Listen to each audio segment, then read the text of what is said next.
시간이 되었으므로 다 같이 일어서 찬송하며 사순절 다섯째 주 주일 예배를 하겠습니다.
회개와 고백에 들으며 십자가의 도로 우리 마음을 싣고 하나님 나가시겠습니다.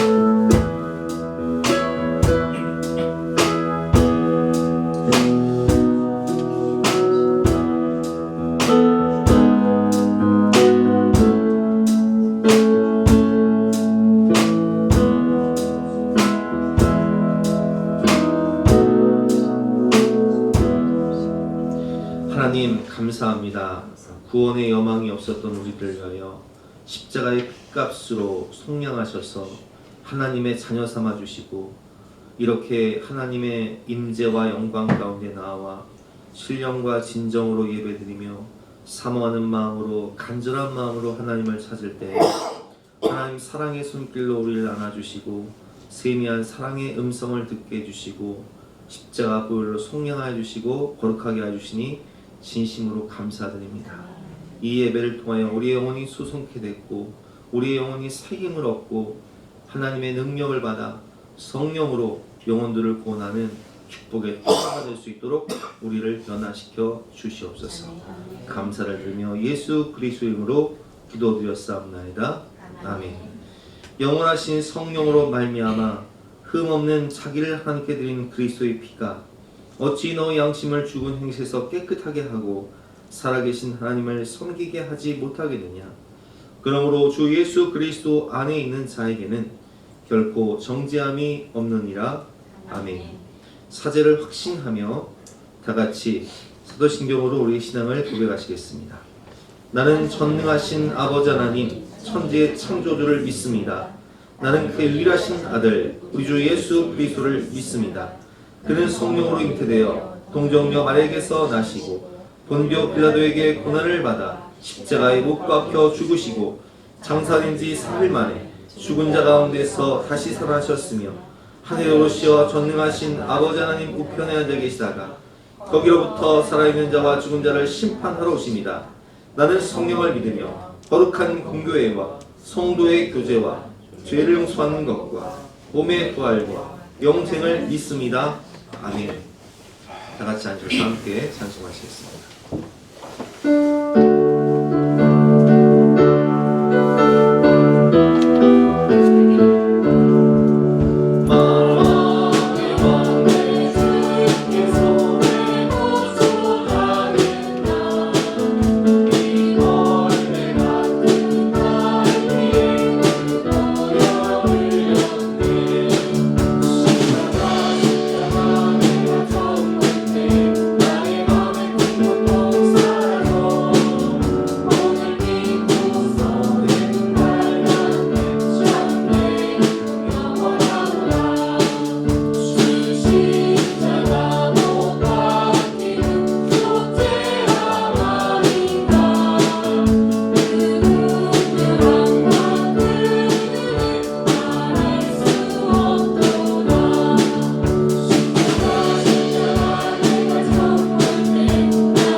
임재와 예배를 위해서 합심해서 기도하신 이후에 우리 옆에서 김혜경 목사님께서 대표로 기도해주시겠습니다.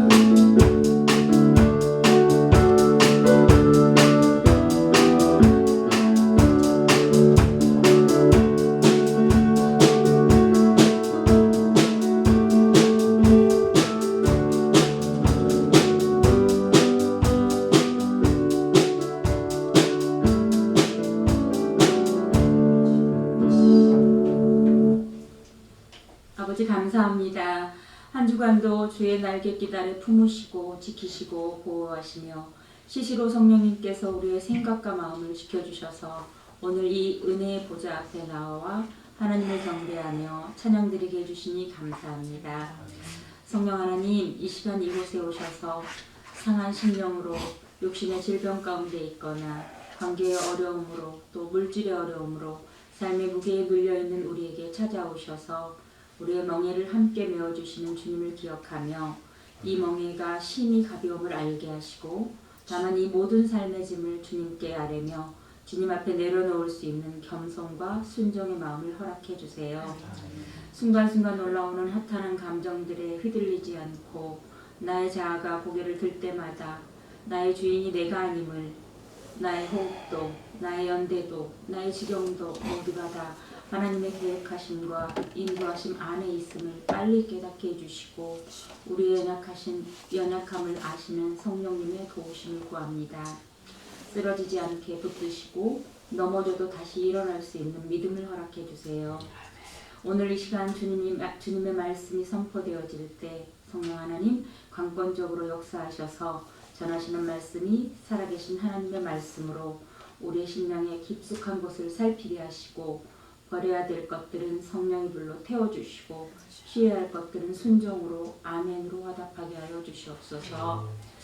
보이지 않는 것을 믿을 수 있는 믿음과 하나님의 약속은 반드시 성취되어짐을 믿게 하시고 하나님이 예수님의 십자가 죽음으로 우리 죄를 깨끗게 하시고 원수된 담을 허무셔서 하나님과 합당케 하신 은혜와 사망 권세를 이기고 부활의 첫 열매가 되심으로 우리에게 산 소망이 되신 그 부활이 우리의 삶에서 우리가 살아가야 할 인생의 마지막이 무엇이며 소망은 무엇인지 어디에 마음을 두며 어디에 보화를 쌓아야 하는지를 분별하며 삶으로 살아내는 행하는 믿음이 될 수 있도록 항상 깨어있게 하시고 오직 말씀으로 하나님의 인도하심 따라 기도하며 하나님 하실 일들을 기대하며 거룩하게 살아가게 해주세요. 우리 예수사랑교회가 초독교회 공동체처럼 서로 모든 것을 나누며 함께 기도하고 사랑으로 섬기는 귀한 공동체가 될 수 있도록 사랑과 은혜를 부어주세요. 오늘도 죄에서 자유를 주님의 생명으로 어둠에서 빛으로 오신 우리 구주 예수 그리스도의 이름으로 기도드렸습니다. 아멘.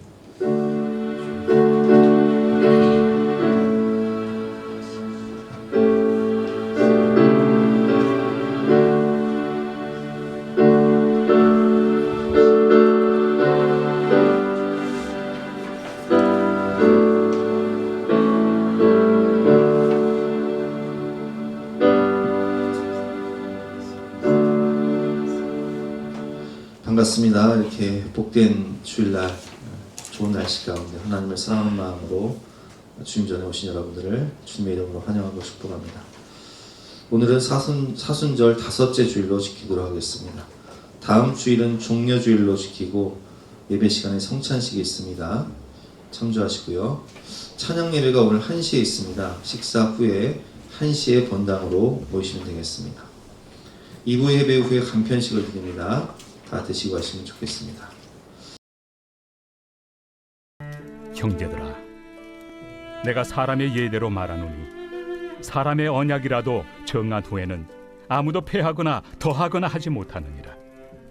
이 약속들은 아브라함과 그 자손에게 말씀하신 것인데 여럿을 가리켜 그 자손들이라 하지 아니하시고 오직 한 사람을 가리켜 내 자손이라 하셨으니 곧 그리스도라. 내가 이것을 말하노니 하나님께서 미리 정하신 언약을 430년 후에 생긴 율법이 폐기하지 못하고 그 약속을 헛되게 하지 못하리라. 만일 그 유업이 율법에서 난 것이면 약속에서 난 것이 아니니라. 그러나 하나님이 약속으로 말미암아 아브라함에게 주신 것이라. 그런즉 율법은 무엇이냐? 범법함으로 더하여진 것이다. 천사들을 통하여 한 중보자의 손으로 베푸신 것인데 약속하신 자손이 오시기까지 있을 것이라. 그 중보자는 한 편만 위한 자가 아니나 하나님은 한 분이시니라. 그러면 율법이 하나님의 약속들과 반대되는 것이냐? 결코 그럴 수 없느니라. 만일 능히 살게 하는 율법을 주셨더라면 의가 반드시 율법으로 말미암았으리라. 그러나 성경이 모든 것을 죄 아래에 가두었으니 이는 예수 그리스도를 믿음으로 말미암는 약속을 믿는 자들에게 주려 함이라. 믿음이 오기 전에 우리는 율법 아래 매인 바 되고 계시될 믿음의 때까지 갇혔느니라. 이같이 율법이 우리를 그리스도께로 인도하는 초등교사가 되어 우리로 하여금 믿음으로 말미암아 의롭다함을 얻게 하려 함이라. 믿음이 온 후로는 우리가 초등교사 아래 있지 아니하도다.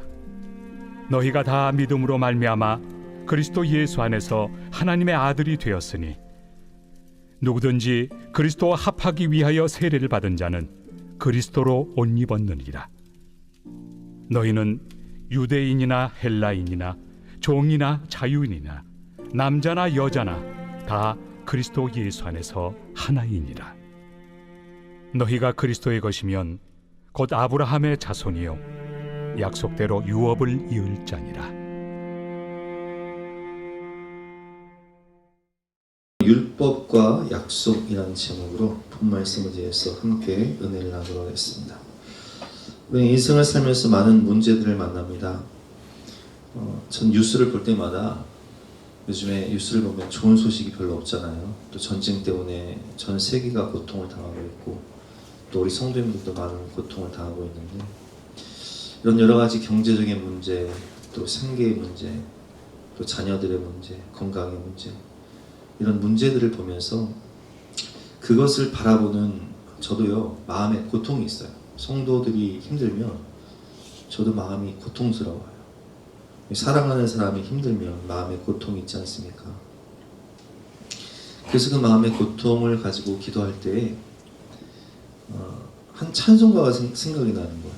우리 아까 찬양했던 만왕의 왕 내 주께서 그 가사를 보면 십자가 십자가 내가 처음 볼 때에 나의 마음의 큰 고통 사라져. 십자가를 볼 때 나의 마음의 큰 고통 사라져.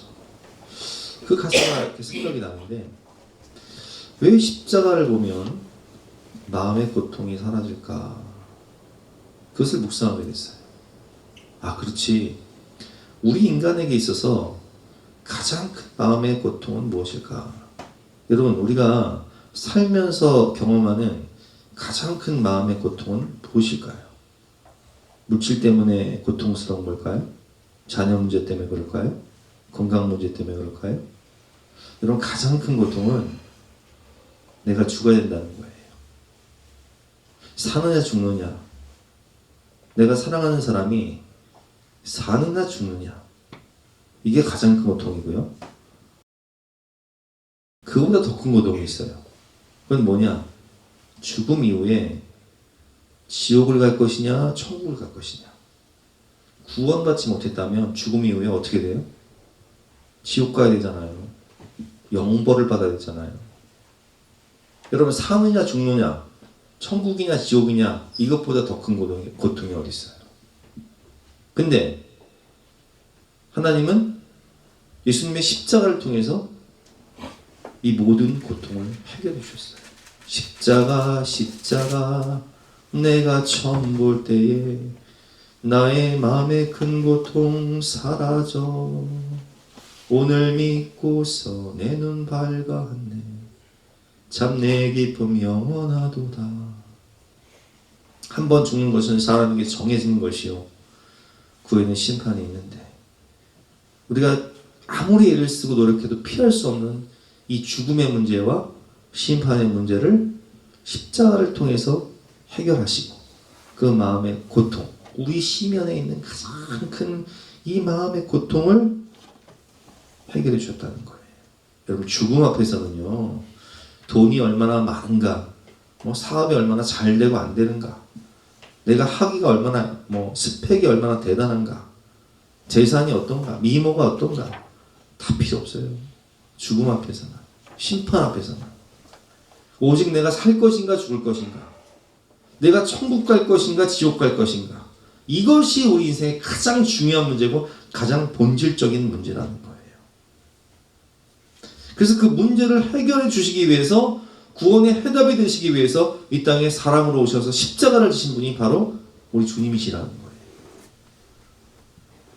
오늘 인간의 가장 중요한 이 문제를 주님이 어떻게 해결하셨는지 오늘 말씀을 통해서 함께 배워보도록 하겠습니다. 첫 번째, 구원을 약속하신 하나님. 오늘 율법과 약속이라는 제목인데 구원을 하나님이 약속하셨다는 거예요. 15절 말씀이죠. 같이 한번 읽어보겠습니다. 형제들아, 내가 사람의 예대로 말하오니 사람의 언약이라도 정한 후에는 아무도 패하거나 더하거나 하지 못하느니라. 아멘. 여러분, 사람의 언약이라도요, 이 계약서를 어떻게 쓰냐에 따라, 우리 보험 들지 않습니까? 보험 약관이 참 중요해요. 보험 약관을 어떻게 설정하느냐, 계약을 어떻게 하냐에 따라서 보상을 받을 수도 있고 못 받을 수도 있어요.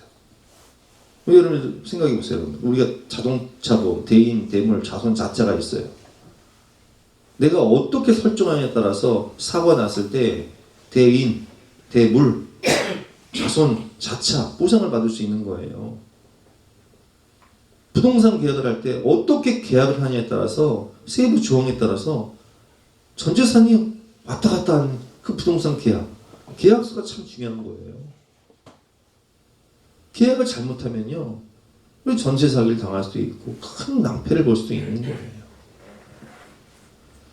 오늘 본문의 이 언약은요, 유언장을 의미하는 건데, 유언장의 효력은요, 그 사람이 죽고 난 다음에는 폐하거나 더 할 수 없어요. 사람의 언약이라도 정한 후에는 아무도 폐하거나 더하거나 하지 못합니다. 하물며 하나님과의 언약은 어떻겠습니까? 더하거나 폐할 수 없다는 거예요. 근데 하나님께서 우리가 성경을 보면 인간이 범죄하고 타락하자마자 약속을 주셨어요. 원복음이라고 하는데 그게 어디 있죠? 창세기 3장에 보면 나와 있죠. 창세기 3장 15절 말씀 같이 한번 읽어보겠습니다. 시작. 내가 너로 여자와 원수가 되게 하라. 내 후손도 여자의 후손과 원수가 되게 하리니 여자의 후손은 내 머리를 상하게 할 것이요 너는 그의 발꿈치를 상하게 할 것이니라 하시고, 인간이 범죄하고 타락해서 죽어 심판받을 수밖에 없는 상황 가운데 우리를 구원하시기 위해서 누구를 보내주신다고요? 여자의 후손으로 예수님을 보내주실 것이다. 그래서 내가 너로 여자와 원수가 되게 하고 내 후손도 여자의 후손과 원수가 되게 하니, 마귀 사탄 마귀가 우리가 원수가 됐고 여자의 후손과 원수가 될 것이다. 근데 그 여자의 후손으로 오신 예수님이 십자가에서 뱀의 머리를 밟으실 것이고 뱀은 사단은 예수님의 발꿈치를 상하게 할 것이다 라고 말씀하셨어요. 이게 원복음이에요. 원복음. 근데 창세기 3장을 지나서 또 4장, 5장, 6장으로 넘어가면 인간이 죄악이 이제 관영해서 인간이 생각하는 것, 마음으로 품는 것, 또 말하는 것, 행동하는 것이 모든 것이 전적 타락해버려요. 그래서 하나님이 사람 지으셨음을 한탄하사 홍수를 통해서 세상을 심판하시기로 결정하시지 않습니까? 그래서 노아의 가족들만 살아남고 다 죽어요. 죄 때문에 다 죽어요. 그런데 노아의 가족들이, 노아의 아들과 며느리들이 그 홍수 심판을 통해서 야, 이 죄의 싹은 사망이고 죄 지면 안 되겠다 이렇게 결심을 하고 죄를 안 지면 좋은데, 노아의 방주가 아라산에 도착을 하고 문명이 시작되잖아요. 셈과 함과 야벳이 흩어져서 문명이 시작되는데 인간이 죄를 버려요? 못 버려요? 창세기 11장을 보면 못 버려요. 그래서 뭘 쌓아요? 바벨탑을 하늘 꼭대기까지 쌓아요. 왜? 또 하나님 물로 심판하시면 내가 그 바벨탑 위로 올라가면 됩니다. 도시 문화를 형성하고 성을 쌓고 바벨탑을 하늘 꼭대기까지 쌓는다. 그러니까 인간이 모이기만 하면 범죄를 하니까 하나님 어떻게 하세요? 언어를 흩어버리세요. 말이 안 통하게.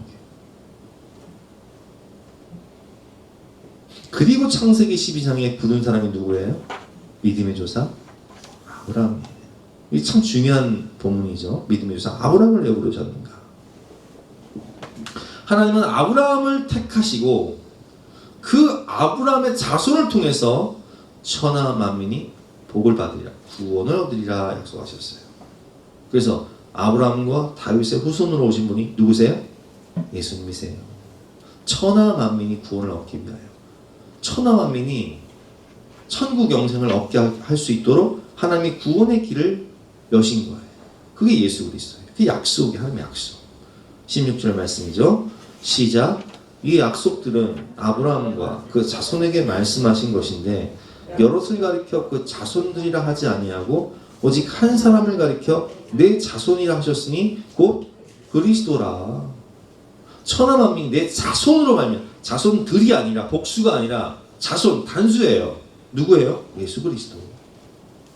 우리를 구원하실 분은 오직 하나님의 본체이신 예수님이 이 땅에 사람으로 오셔서 우리의 모든 죄를 담당하시고 테텔레스타 다 이루었다 말씀하심으로 구원을 완성하신 분은 오직 예수 그리스도 뿐이에요. 그 약속, 구원의 약속, 한 사람으로 말미암아 여러분 그렇습니다. 창세기에 아브라함과 약속하신 내 자손은 단수 한 사람이며 바로 예수님을 의미합니다. 내 자손, 내 씨로 말미암아 천하 만민이 복을 받으리라. 예수님을 의미하는 거죠. 출애굽 이후 시내산에서 모세에게 율법을 주시기 전, 그러니까 출애굽기 모세 시내산 하나님의 강림과 십계명 돌판 사건 430년 전에 하나님이 이미 구원의 약속을 아브라함에게 주셨어요. 그러니까 율법이 먼저예요? 약속이 먼저예요? 약속이 먼저예요. 내 씨, 내 자손, 내 후손으로 말미암아 예수 그리스도로 말미암아 천하 만민이 복을 받으리니, 천하 만민이 구원을 얻으리니 하나님의 구원의 약속인 것입니다. 17절 말씀이죠. 시작.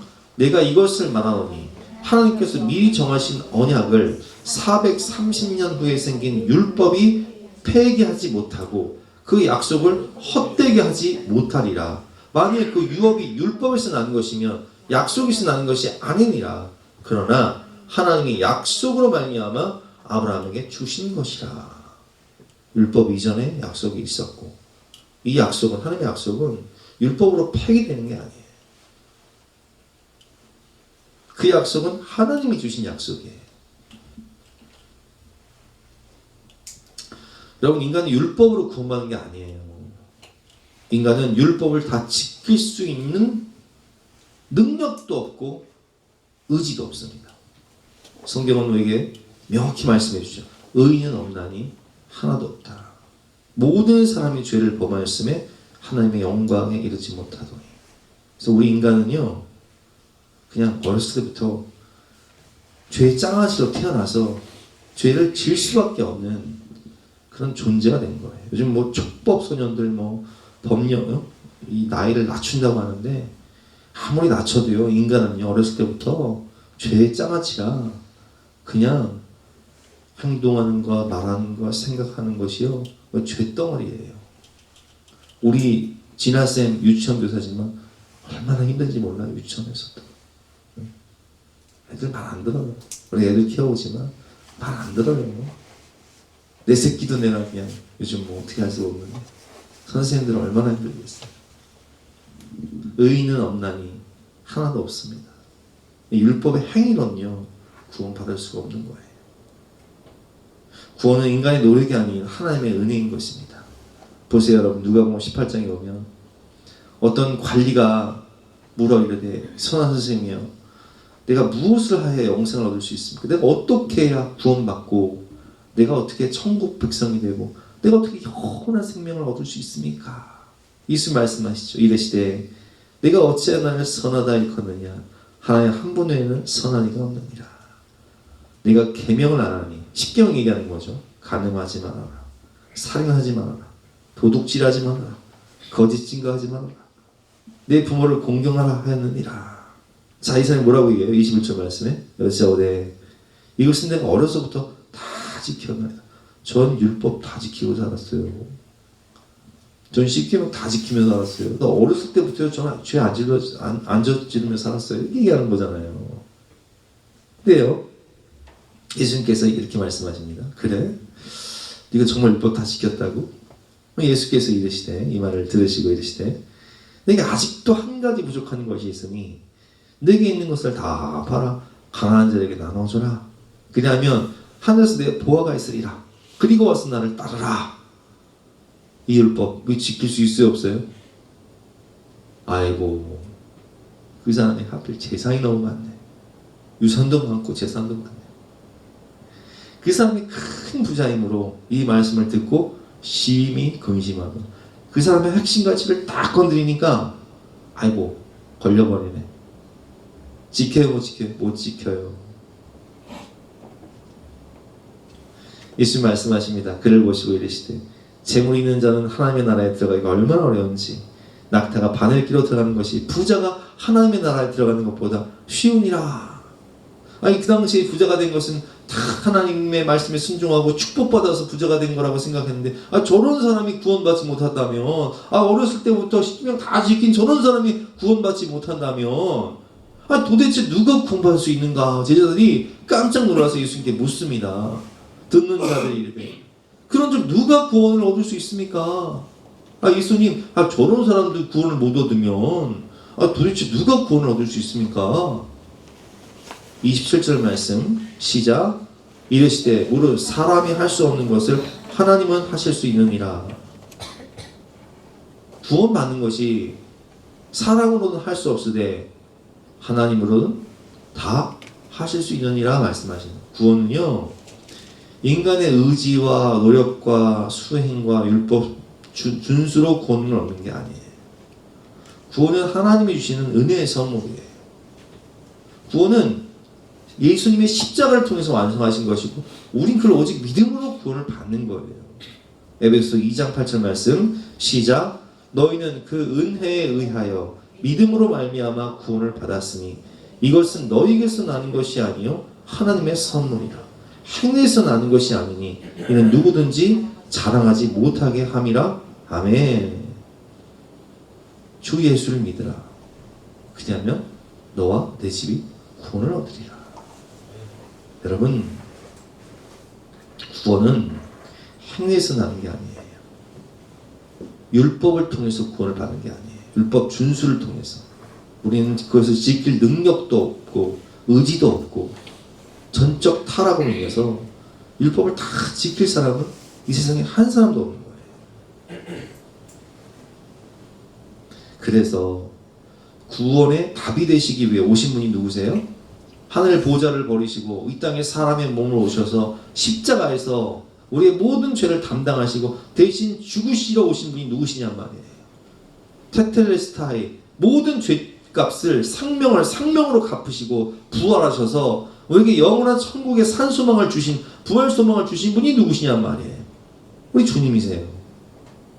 하나님의 선물이에요. 하나님이 세상을 이처럼 사랑하사 독생자를 주셨으니 이는 그를 믿는 자마다 멸망하지 않고 영생을 얻게 하려 하십니다. 구원의 길이 되시고 답이 되신 분은 오직 주님 예수께서 이르시되 내가 곧 길이요 진리요 생명이니 나로 말미암지 않고는 아버지께로 올 자가 없느니라. 아멘. 여러분, 구원은 율법이 아닌 하나님의 약속에 근거해서 하나님이 주신 은혜의 선물인 것입니다. 두 번째로, 그러면 우리가 질문할 수 있죠. 그러면 율법은 내주셨어요? 구원이 하나님의 약속으로 은혜로 받는 것이라면 도대체 10계명에서 왜 시내산에서 10계명 10가지 10계명을 주시고 이 성경에 600개가 넘는 그런 세부적인 율법 조항을 주셨냔 말이에요. 율법이 두 가지 역할이 있는데요. 인간의 전적 타락으로 인해서 인간의 죄가 너무 관영하니까 범법함이 많아지니까 하나님이 죄가 죄인지도 모르는 인생에게 율법을 주심으로 바른 길로 인도하시는 거예요. 19절 말씀이죠. 시작. 그런즉 율법은 무엇이냐? 범법함으로 더해진 것이라. 천사들을 통하여 한 중보자의 손으로 베푸신 것인데 약속하신 자손이 오시기까지 있을 것이라. 여러분, 천사만 사는 세상에 율법이 필요 있을까요? 천사만 사는 세상에 율법이 뭐가 필요 있어요? 천사 같은 사람들만 사는데. 법 없이 살 사람들 많다고 하잖아. 법 없이 살 사람들 법 필요 없어요. 근데 인간은요, 법 없이 살 수가 없네요. 교도소가 넘쳐나요. 지금 수용 공간이 없어요. 또 요즘에 사형도 집행을 안 해가지고 사람들이 너무 흉악범들이 많아지죠.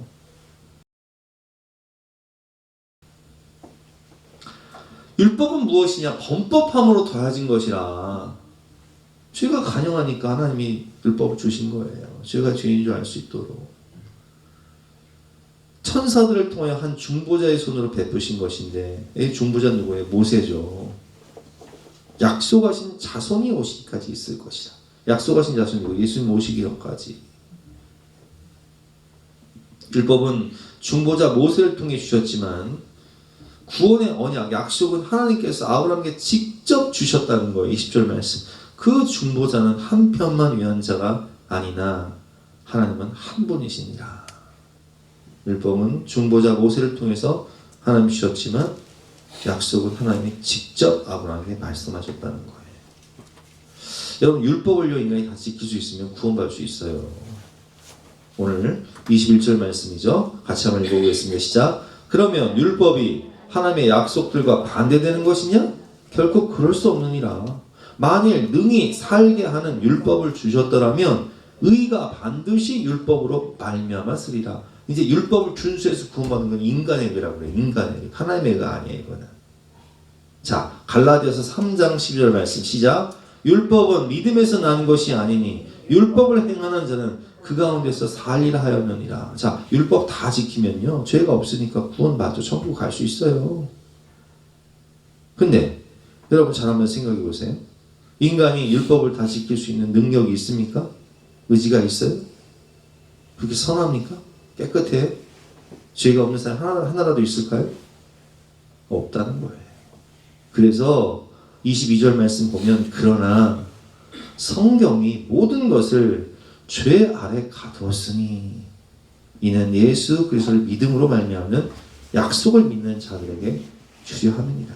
우린 다 죄 가운데 갇혀 있다는 거예요. 율법 아래 죄 가운데 율법이 죄를 드러내니까 그 가운데 갇혀 있다는 거예요. 믿음이 오기 전에는 믿음이 뭐예요? 예수님을 의미하는 거죠. 믿음의 주요 온전케 하시는 예수님이 오시기 전에는 우리가 율법 아래 갇혀 있다는 거예요. 23절 말씀 시작. 믿음이 오기 전에 우리는 율법 아래 매인바되고 계시될 믿음의 때까지 갇혔느니라. 오라, 난 곤고한 사람이다. 누가 나를 이 사망의 몸에서 건져내랴. 그래서 이 율법의 첫 번째 역할은 뭐냐? 인간은 율법을 통해서 자신이 얼마나 죄인인가를 깊이 깨닫게 됩니다. 기준이 없을 때는 몰랐는데 율법이라는 기준이 생기니까 내가 얼마나 죄인인지를 깨닫게 되는 거예요. 로마서 3장 19절과 20절 말씀 같이 한번 읽어보겠습니다. 시작. 우리가 알거니와 무릇 율법이 말하는 바는 율법 아래에 있는 자들에게 말하는 것이니 이는 모든 입을 막고 온 세상으로 하나님의 심판 아래 있게 하려 함이라. 그러므로 율법의 행위로 그의 앞에서 의롭다 하심을 얻을 육체가 없나니 율법으로는 죄를 깨달음이니라. 구약의 결론이죠. 야, 인간이 답이 없다.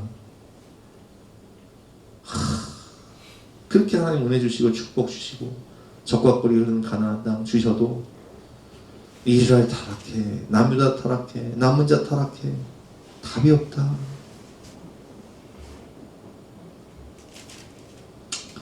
그 율법의 두 번째 역할은 뭐냐? 두 번째 역할은요, 율법은 우리를 구원의 해답이 되시는 그리스도께로 인도하는 몽학 선생, 옛날 성경에는 몽학 선생이라고 되어 있어요. 지금은 초등교사 역할을 한다는 거죠.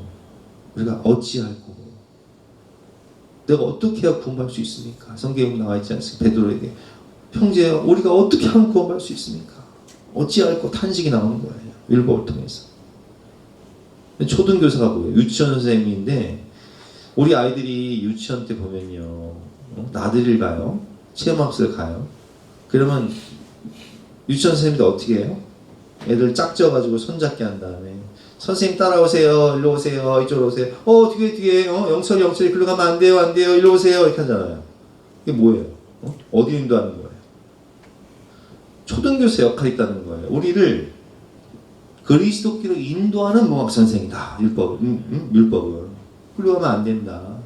인간은 답이 없다. 인간은 죄덩어리다. 그러니까 일로 와라. 예수님께로 가야 된다. 이게 몽학 선생이에요. 초등교사예요. 이해가 되시죠? 이같이 율법이 우리를 그리스도께로 인도하는 초등교사가 되어 우리로 하여금 믿음으로 말미암아 의롭다함을 얻게 하려 함이라. 믿음이 온 후로는 우리가 초등교사 아래에 있지 아니하도다. 이제 율법은 우리를 예수님께로 인도하는 초등교사 역할을 할 뿐이죠. 율법으로 구원받을 수 있는 길이 없으니까 예수께로 오시오. 저기가 바로 구원의 해답이에요. 글로 가면 안 돼요. 일로 오세요. 예수님께로 오세요. 십자가 아래 오세요. 믿음으로 구원받으세요. 이것이 율법의 두 가지 역할. 첫 번째, 죄를 깨닫게 한다. 두 번째, 우리를 그리스도께 인도하는 몽학선생 역할을 한다는 거예요. 그럼 구약, 한눈으로 보는 구약과 신약 성경의 구조, 온 인류가 하나님의 그 에덴 동산 그 풍요를 누리면서 어떻게 해요? 범죄하고 타락해요. 창세기 12장을 통해서 하나님이 한 사람을 나라로 만들게 해주시고, 아브라함이 이삭을 낳고 이삭이 야곱을 낳고 야곱이 12아들을 낳아서 그 12아들이 이스라엘 한 나라가 되는데, 그 가나안 땅의 축복을 받고 출애굽의 은혜를 받았음에도 불구하고 하나님 말씀대로 살아요? 아니면 자기가 왕이 되어 살아요? 사사기 보세요. 그때 왕이 없으므로 사람들이 자기 성에 어른들 행하였더라. 결국 이스라엘 초대왕 사울 왕도 범죄하고, 다윗도 통일왕 목을 세우지만 죄를 저질러 안 저질러. 솔로몬은 어때요? 남유다 갈라져요. 북이스라엘 갈라져. 솔로몬의 죄악 때문에. 근데 남유다 북이스라엘 갈라져서 북이스라엘은 초지일관 우상숭배. 거긴 뭐 그냥 한 길로 가는 거예요. 남유다는 오락가락 우상숭배. 결국 멸망하잖아요. 남은 자라고 남았는데 남은 자가 뭐가 돼요 나중에? 바리새인이네. 경건의 모습은 있으나 경건의 능력은 없네. 결국 구약의 결론이 뭐예요? 답이 없다. 인간은 답이 없다. 인간은 죄덩어리다. 율법으로는 이 답이 없다는 거예요. 그래서 누가 오신 거예요? 예수님 오신 거예요. 예수님 오셔서 우리가 그분 믿을 때 성령을 받아서 성령의 능력으로 주님의 사랑으로 복음으로 변화되어서 이제는 초직교회를 세우고 열방의 교회를 세우고 온 인류를 구원하는 복의 근원이 된다는 거예요. 그래서 세 번째는 믿음이 온 이후의 변화예요. 자, 이제 우리가 율법이 아닌 약속으로 말미암아 믿음으로 예수 그리스도를 믿음으로 말미암아 어떤 변화가 생기는지 보겠습니다. 첫 번째는 하나님의 자녀가 되는 권세예요. 네, 군대 갔을 때 취업할 때 많이 질문받는 거죠. 학교에 선생님들이 너가 아버지 뭐 하시노? 뭐예요? 군대 갔을 때 너가 아버지 뭐 하시노? 너 백이 뭐냐? 백이 뭐냐는 거네. 이게 중요하거든요. 저는 이제 신교대에 있었는데 저도 사단 본부에 떨어지는 게요. 참 힘들어요. 그러니까 야 넌 누구 백으로 왔어? 이거 묻는 거거든요. 너가 아버지 뭐 하시노?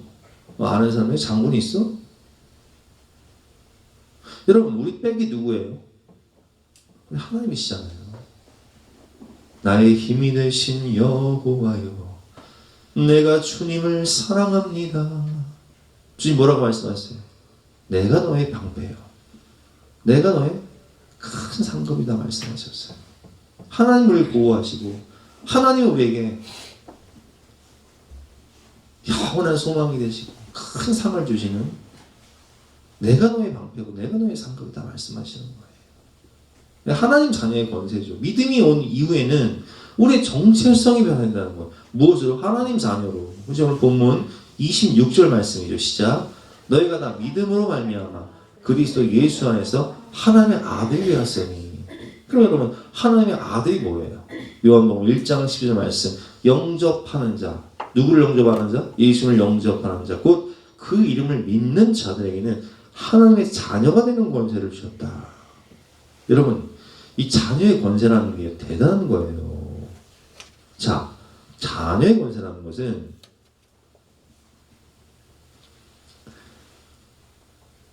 한 나라가 움직이는 거예요. 이해가 되세요? 한 나라가 움직인다. 자, 예를 들면 어떤 나라에 미국 사람이 붙잡혔어요. 혹은 중국 사람이 붙잡혔어요. 근데 그거를 미국 정부에서 알고 중국 정부에서 알았어. 그럼 뭐가 움직여요? 그 나라가 움직이는 거예요. 우리 국적자를, 우리 시민권자를 네가 건드려? 나라가 움직이는 거예요.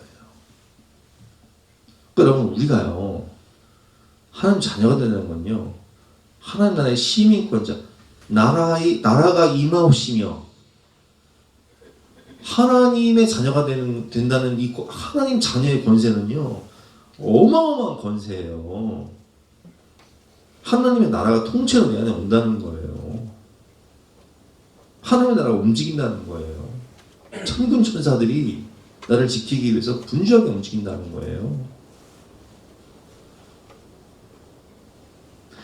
두 번째는 어떤 거죠? 그리스도를 옷 입는다는 거예요. 우리가 예수를 믿으면 그리스도를 옷 입는다. 27절 말씀 시작. 누구든지 그리스도와 합하기 위하여 세례를 받은 자는 그리스도로 옷 입었느니라. 여러분 옷을 입는다는 거, 옷을 바꿔 입는다는 건요 정체성이 변하거든요. 잘 생각해 볼게요. 우리 진겸이하고 또 뭐 정우하고 창경이 뭐 현우 군대 갔어요. 군대 갔는데 군대 가면요 애들이 야 훈련소 딱 끝나고 총사 야 완전 바뀌어 있어요.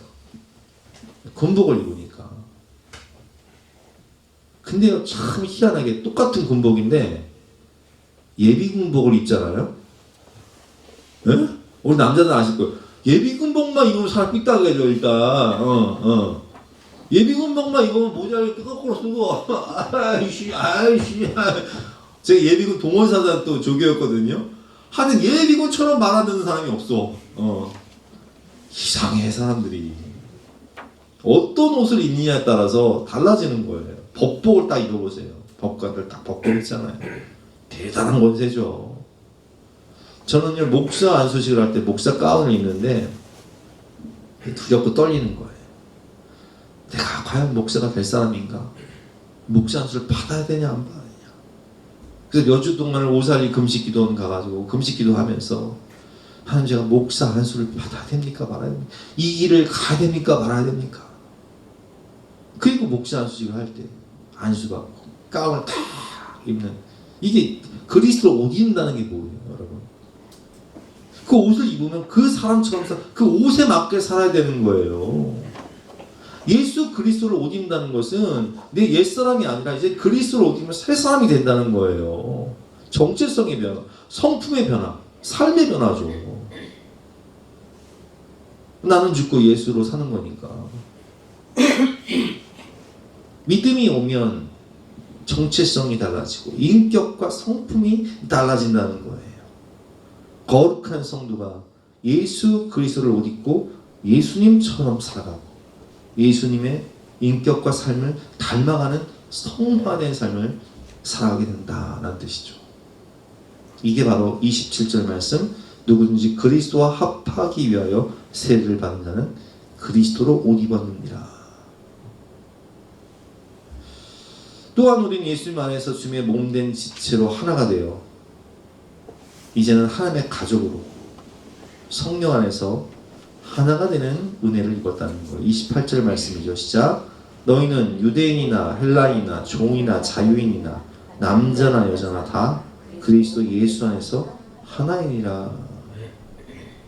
그래서 우리는 지체 한 몸이 되었기 때문에 지체들이 아프면 나도 마음이 아프고 지체들이 고통스러우면 내 마음도 고통스러워. 지체들이 기쁘면 나도 즐겁고 행복한 거예요. 우는 자와 함께 울고 웃는 자와 함께 기뻐할 수 있는 한 몸이 되는 거죠.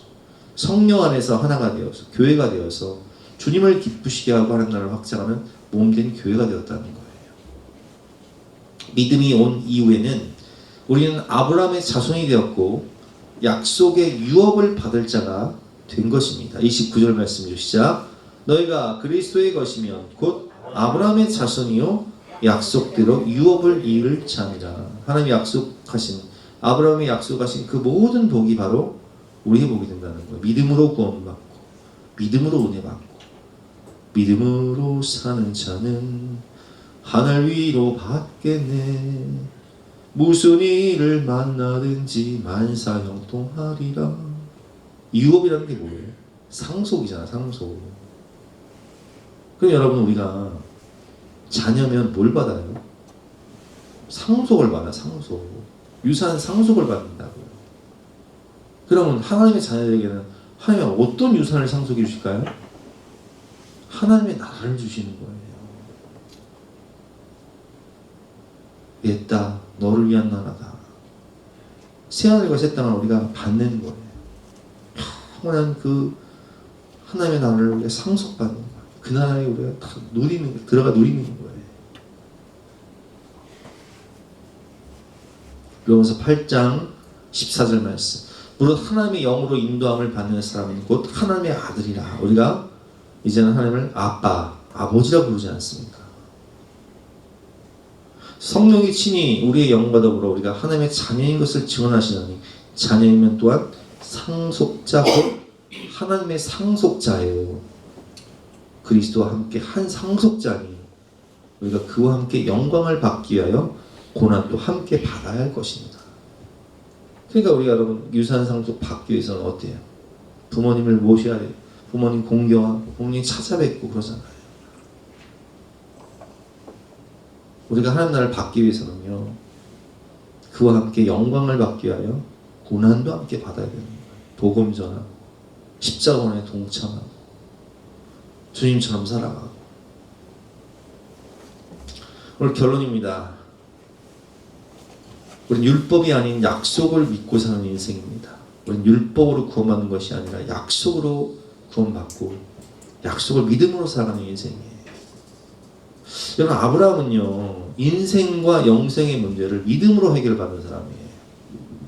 그가 믿은 바 하나님은 없는 것을 있게 하시고 고목나무 같은 자기 몸에서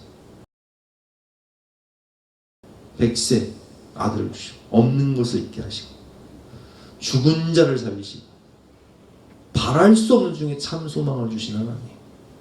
믿음으로 살았죠. 믿음의 조상이죠. 그래서 믿음으로 해결받아요. 인생과 영생을. 내 씨로 말미암아 천하만민이 복을 받아요. 하늘의 별을 봐라. 그 자손 누가 주세요? 하나님 주시잖아요. 믿음으로 받는 거예요. 동서남북 바라봐. 땅 누가 주세요? 하나님 주시는 거예요. 믿음으로 받는 거예요. 인생을 믿음으로 살고 영생 또한 믿음으로 받는 거예요. 믿음으로 사는 자는 하늘 위로 받겠네. 무슨 일을 만나든지 만사형통하리라. 아멘. 우리는 예수님을 믿음으로 구원받아요. 예수님을 믿음으로 은혜를 받고 우리는 은혜를 받아야 살 수 있잖아요. 예수님을 믿음으로 기도 응답을 받고 문제가 와도 시련이 와도 때론 물 가운데 때론 불 가운데 있을지라도 그 물에서 나를 건져주시는 주님. 무거운 짐을 나 홀로 지고 견디다 못해 쓰러질 때 불쌍히 여겨 날 구원해 줄 분은 오직 예수님 뿐이에요. 예수님을 믿음으로 하늘의 영원한 나라와 이 땅에 임하는 하늘나라의 복을 받는 인생. 그래서 갈라디아서 우리 지난 수요일 말씀이죠. 3장 6절 말씀처럼 아브라함이 하나님을 믿음에 그것을 그에게 의로 정하셨다 함과 같으니라. 그런즉 믿음으로 말미암은 자들은 아브라함의 자손인 줄 알지어다. 또 하나님이 이방을 믿음으로 말미암아 의로 정하실 것을 성경이 미리 알고 먼저 아브라함에게 복음을 전하되 모든 이방인이 너로 말미암아 복을 받으려 하였느니라. 그러므로 믿음으로 말미암은 자는 믿음이 있는 아브라함과 함께 복을 받느니라. 믿음으로 사는 자는 아브라함과 함께 아브라함을 받은 복을 다 받는다는 거예요. 우리 이렇게 살아야 된다는 거죠. 믿음이 있는 자는 아브라함과 함께 아브라함의 복을 다 받습니다. 아브라함처럼 믿음으로 인생과 영생의 문제를 해결하고 아브라함처럼 복의 근원이 되어서 내 씨로 말미암아 천하 만민이 구원을 받을 너를 통해서 천하 만민이 구원을 받으리라. 너는 복의 근원이다 말씀하시는 그 은혜와 축복이 저와 여러분에게 그대로 임하시기를 주님의 이름으로 축원합니다. 우리 함께 주신 말씀 생각하면서 찬양하고 기도하겠습니다.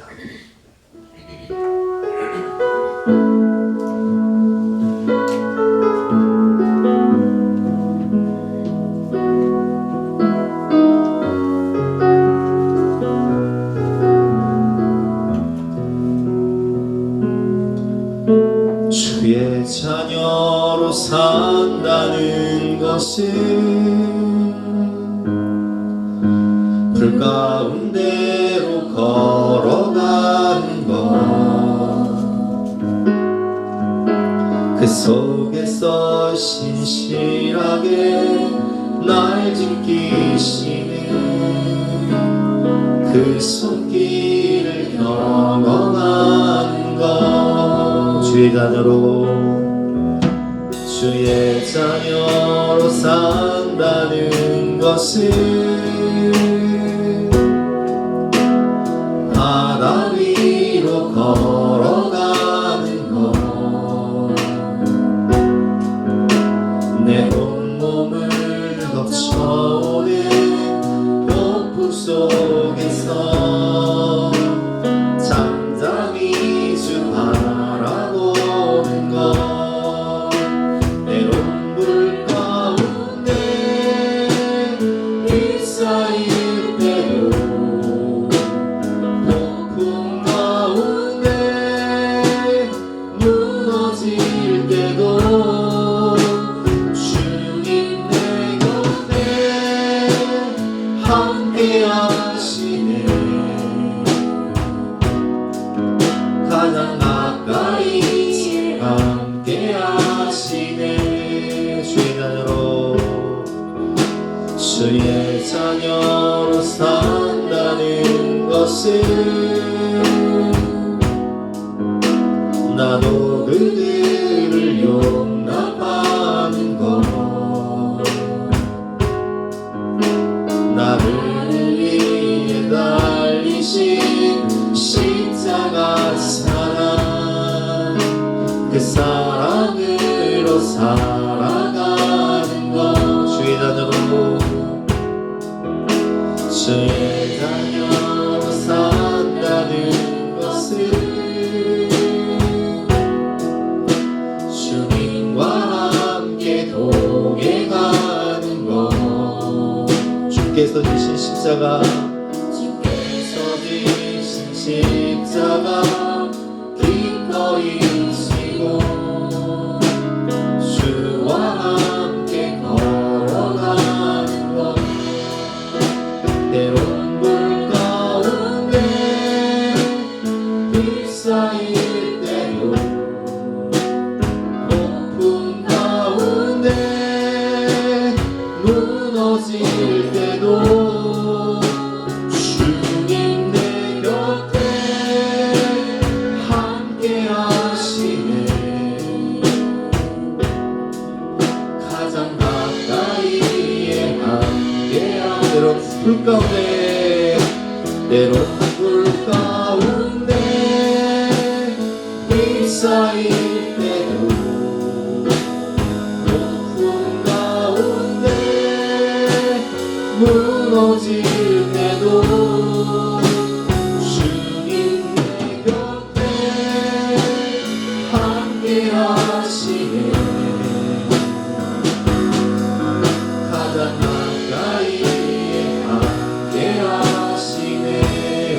주신 말씀 붙잡고 간절한 마음으로 기도합니다. 나가시겠습니다.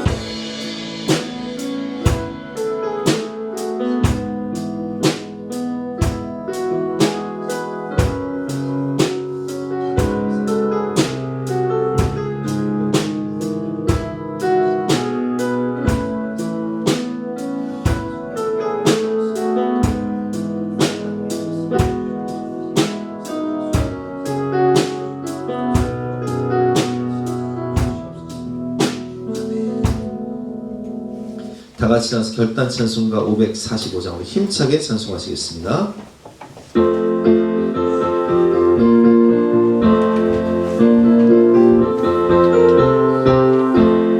이 눈에 아무 증거 아니 되어도 믿음만을 가진 선을 걸으며 이 귀에 아무 소리 아니 들려도 하나님의 약속 위에서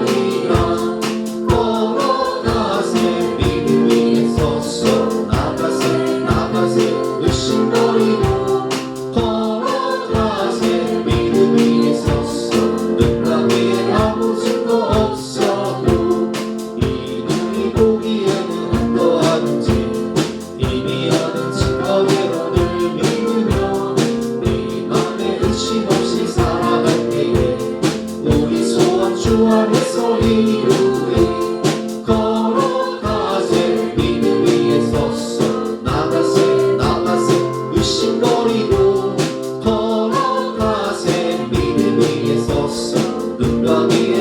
모진 거 없어도 주님의 거룩함을 두고 맹세하 주 하나님 아버지는 참 믿구나.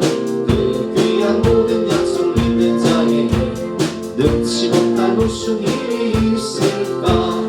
걸어가세 믿음 위에 섰어 나가세 의심버리고 걸어가세 믿음 위에 섰어 눈과 위에 아무 증거 없어도. 아멘. 주님 감사합니다. 하나님의 은혜가 아니면 살아갈 수 없는 우리에게 율법의 행위가 아닌 예수님을 믿음으로 구원받고 인생과 영생을 믿음으로 살아갈 때에 하나님께서 우리 앞길을 예비하시고 가장 좋은 길로 인도하시고 가장 좋은 곳으로 채워주시며 우리를 복의 근원으로 변화시켜 주시니 진심으로 감사드립니다. 우리도 아브라함처럼 믿음으로 살아서 하나님께 영광 돌리며 천하 만민을 구원하는 축복의 통로가 될 수 있도록 우리를 변화시켜 주시옵소서. 예수 그리스도를 옷 입고 하나님의 자녀로 하나님을 기쁘시게 하는 우리 모두가 될 수 있도록 도와주시고 우리가 주를 위할 때 하나님은 우리의 미래와 우리의 자녀들과 우리의 가정을 책임져 주시고 하나님의 나라와 영광 위에 아름답게 사용하여 주시옵소서. 오늘도 신령과 진정으로 예배드리고 귀한 예물을 바치는 모든 가정마다 하나님께서 살 길을 열어주시고 은혜를 주시고 복의 복을 더해 주시고 이김을 주시고 피할 길을 허락하여 주시옵소서. 감사를 드리며 예수 그리스도의 이름으로 기도드렸사옵나이다. 아멘. 지금은 우리 구주 예수 그리스도의 은혜와 독생자를 주신 영원하신 하나님의 사랑과 성령 하나님의 감화감동 역사하심이 우리 모든 성도님들 머리머리 위에 앞날 위에 가정 위에 사업 위에 지금부터 영까지 함께 하시기를 간절히 축원하옵나이다. 아멘.